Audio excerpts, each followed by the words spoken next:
हम शास्त्रों में पढ़ते हैं, सामान्य रूप से देखते हैं, मनुष्य अंधा कितने प्रकार से हो सकता है। मनुष्य अंधा कितने प्रकार से हो सकता है। आज इस विषय को बड़ा दिलचस्प विषय है कि आप सोचते हैं मनुष्य तो एक ही प्रकार से अंधा होता है, आंखों का अंधा, जिसकी आंख नहीं है वो अंधा है। नहीं, ये हमारी विचार की कमजोरी है, ये हमारे दृष्टिकोण का थोड़ा सा हल्कापन है। आप अपनी तरफ देखिए, अंधे की परिभाषा क्या है। अंधा वो है जिसे दिखाई न दे, अंधा वो है जिसे सामने वाला दिखाई न दे। अब वो कितने प्रकार से सामने वाला दिखाई नहीं देता है, ये महत्वपूर्ण है। सबसे पहले आप देखिए, सामने वाला, आपने सच कहा, जिसकी आंखें नहीं होती उसको सामने वाला दिखाई नहीं देता कि सामने क्या हो रहा है। एक और अंधा होता है जिसकी बुद्धि नहीं होती। बुद्धि नहीं होने का मतलब है, पागल वाली बात नहीं कर रहा हूं मैं, जो विक्षिप्त है उनकी बात नहीं कर रहा हूं, जो मूर्ख हैं, जो मनुष्य का जन्म पाकर विचार नहीं करते, जो मनुष्य का जन्म पाकर ये नहीं सोचते कि संसार बहुत बड़ा है, अकेला मैं सर्वे सर्वा नहीं हूं, सब कुछ मैं नियंत्रित नहीं कर रहा। परिवार में देखते हैं आप लोग, पापा के द्वारा, भाई के द्वारा, या माँ के द्वारा, या किसी और के द्वारा, या गांव में देखते हैं किसी प्रधान वगैरह छोटा मोटा पद मिल जाए, या कोई थोड़ा बहुत जमींदार हो, पूरे गांव को चलाने की साहस करते हैं। वो मूर्ख ही तो हैं, बुद्धि का अभाव ही तो है उनके अंदर, वो बुद्धि से अंधे हैं। अगला अंधा आता है धन का अंधा।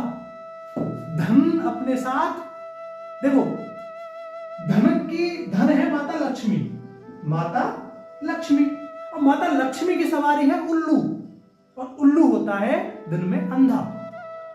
तो जब लक्ष्मी जी आती हैं तो उल्लू को साथ लेके आती हैं, सबके साथ नहीं होता। उल्लू कहीं कहीं आता भी नहीं है, वो भी बताया जाएगा। उल्लू को साथ लेके आती हैं, तो जिसके पास धन है उसके पास उल्लू भी है, और उल्लू भी बनाता है और अंधा भी है। तो इंसान के पास जब धन होता है ना, तो वो किसी को गिदानता नहीं है, किसी की वैल्यू नहीं करता, किसी को अपने समान नहीं समझता।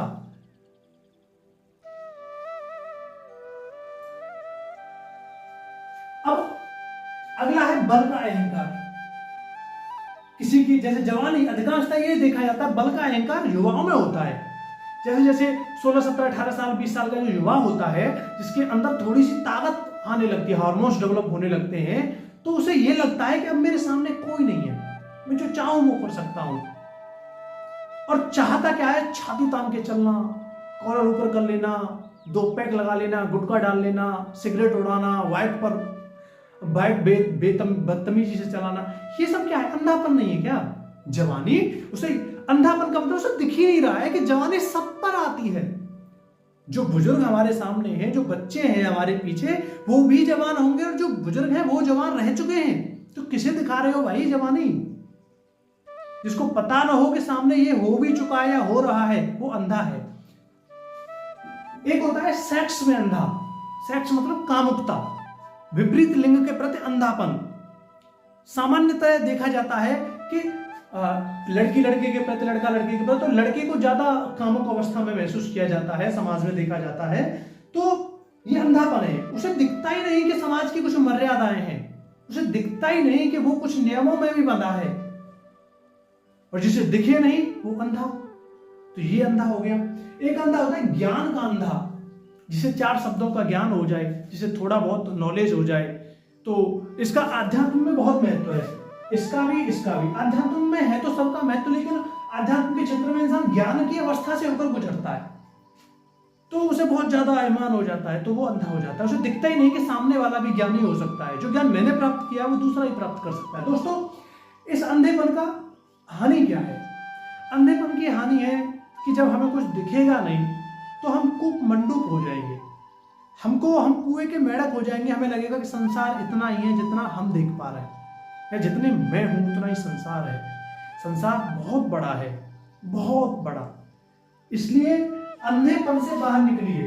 आंखों के अंधे हो तो चल भी सकता है, बुद्धि से अंधे हो तो बुद्धि को बड़ी कीजिए, सोचने समझने की शक्ति बढ़ाइए। धन का अहंकार है तो अपने से ज्यादा धनी लोगों से मिलिए, आप बहुत ज्यादा नहीं हो। बल का अहंकार है तो ध्यान रखिए बहुत लोग बली हैं।